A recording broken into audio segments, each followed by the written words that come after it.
MLA కోళ్ల లలితాకుమారి కడప వేదికగా జరగబో మహానాడు కార్యక్రమాన్ని విజయవంతంగా చేయాలనే ఉద్దేశంతో శృంగవరపుకోట నియోజకవర్గం ఎల్కోట మండలంలో నియోజకవర్గ స్థాయి మినీ మహానాడు కార్యక్రమం నిర్వహించారు. ఈ సందర్భంగా ఎమ్మెల్యే కోళ్ల లలితాకుమారి 11 నెలల్లో 125 కోట్ల రూపాయలతో అభివృద్ధి కార్యక్రమాలు నియోజకవర్గంలో జరిగాయని, రాబో కాలంలో ప్రతి తెలుగుదేశం పార్టీ కార్యకర్తను కాపాడుకునే బాధ్యత తాము తీసుకుంటామని తెలిపారు. టీడీపీ అంటే అభివృద్ధి, సంక్షేమానికి పర్యాయపదమన్నారు. ప్రజలే దేవుళ్లుగా పనిచేస్తున్న ఏకైక పార్టీ టీడీపీ అని పార్టీ నేతలు, కార్యకర్తలు అదే స్ఫూర్తితో ముందుకు వెళ్లాలని ఎమ్మెల్యే లలితాకుమారి సూచించారు. ఎన్నో కష్ట నష్టాల్లో రాష్ట్రంలో మన నియోజకవర్గంలో పార్టీని గెలిపించుకున్నాం. వేదికపై ఉన్న కుటుంబ సభ్యులందరూ అన్ని విషయాలు కూడా మాట్లాడి ఇంకా నియోజకవర్గంలో మా సోదరుడు సహకారంతో, సుధమ్మ సహకారంతో మీ ద్వారా మేము ఒక్కరు మాట్లాడితే సరిపోదు. మీరు ఎక్కడికక్కడ గ్రామంలో ప్రజలకు చెప్పాలి.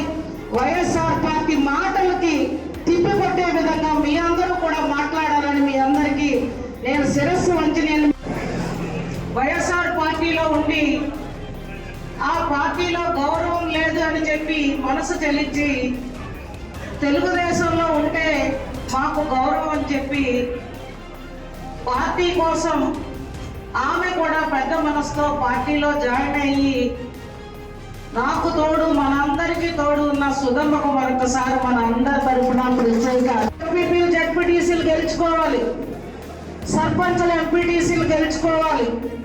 ఇవాళ కొంతమంది నా కుటుంబ సభ్యులు ఒక మాట ఇక్కడ అన్నారు, అమ్మ కొన్ని పనులు మనం 50కి 50% ఇరు పార్టీలకి జరుగుతున్నాయి. పూర్తిగా ప్రభుత్వం వచ్చినా పైన ముఖ్యమంత్రి గారు ఇక్కడ మీరు ఉన్న చేయలేకపోతున్నాము అని. మనం గతంలో చిన్న పొరపాటు జరిగింది. వాళ్ళు ఎక్కడ రాష్ట్ర వ్యాప్తంగా మన కార్యకర్తల్ని, నాయకుల్ని అప్పటికే ఎన్నో వేల మందిని పట్టణ పెట్టుకున్నారు. వైఎస్ఆర్ పార్టీ దురాక్రమణతో నుంచి తాతున్న నాటి నుంచి నేను చేయలేకపోయాం. అంటే జామి మండలానికి, ఎల్కోట మండలానికి మధ్యలో ఒక బ్రిడ్జి నేను చేయలేకపోయాను. అటువంటి బ్రిడ్జిని ఉపాధి హామీ ద్వారా గారు పవన్ కళ్యాణ్ గారి సహకారం, ఇంకా అన్ని పనులు మీ ద్వారా మేమందరం కలిసికట్టుగా ఉండి మీకోసం పనిచేస్తాం. తప్పకుండా సహకరించండి. ఈ మినీ మహానాడు వేదికే ఇవాళ మా ప్రజాప్రతినిధులు అందరూ ఒక మాటపై ఇవాళ మేము మీకోసం పనిచేస్తామని చెప్పి ఒక నిబద్ధత కలిగిన మాట అని చెప్పి కూడా నేను మీ అందరికీ తెలియజేస్తూ, నాయన అదే విధంగా అమ్మ సుధమ్మ గారు మీరు ఇంకా ఎస్కోట్ మండలంలో ఏ పనులు ఉన్నా మీకు తెలియపరచండి. సోదరులు కృష్ణ గారు మీ కాన్స్టిట్యున్సీ అంతా కూడా అవగాహన ఉంది. సోదరులు కూడా ఎక్కడైనా నేను మర్చిపోతే అంటే వీటిల్లో నా పరిధిలోకి రాలేకపోతే ఆ పనులు కూడా తప్పకుండా ఏ గ్రాంట్ గ్రాంట్ నాకు తెలియపరచండి. అందరి సహకారంతో తప్పకుండా లోకల్ బాడీస్ అన్నింటిలో మనం అందరం కలిసికట్టుగా పనిచేసుకొని ఇచ్చిన మాటకు కట్టుబడి గెలిపించుకుందాం.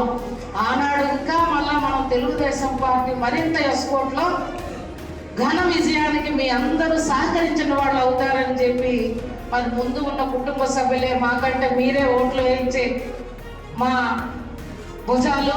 అటువంటి ముందు ఉన్న కార్యకర్తలకి, వేదికపై నాయకులకి మరొక్కసారి పేరు పేరున నమస్కరిస్తూ, అన్నగారు పెట్టిన పార్టీలో స్వర్గీయ ఆ మహానుభావుడు పెట్టిన ఈ మన తెలుగుదేశం పార్టీలో మనమందరం కూడా ఉండడం ఒక అదృష్టం. సమాజమే దేవాలయం, ప్రజలే దేవుళ్ళు. అటువంటి మహనీయుడు పెట్టిన పార్టీలో ఆనాటి నుండి ఈనాటి వరకు నా కుటుంబం వారికి సేవ చేసుకునే భాగ్యం కల్పించిన ఆ స్వర్గీయ తండ్రి అన్నగారు, వారి కుటుంబ సభ్యులు నారా చంద్రబాబు నాయుడు గారు, లోకేష్ బాబు గారికి నా కుటుంబం నేను ఎప్పుడూ రుణపడి ఉంటామని ఈ ఉత్తరాపల్లి ఎస్కోట్ నియోజకవర్గ ప్రజలకి, తెలుగుదేశం పార్టీ నాయకులకి, కార్యకర్తలకి అందరికీ రుణపడి ఉంటామని మరొకసారి శిరస్సు వంచి నమస్కరిస్తూ సెలవు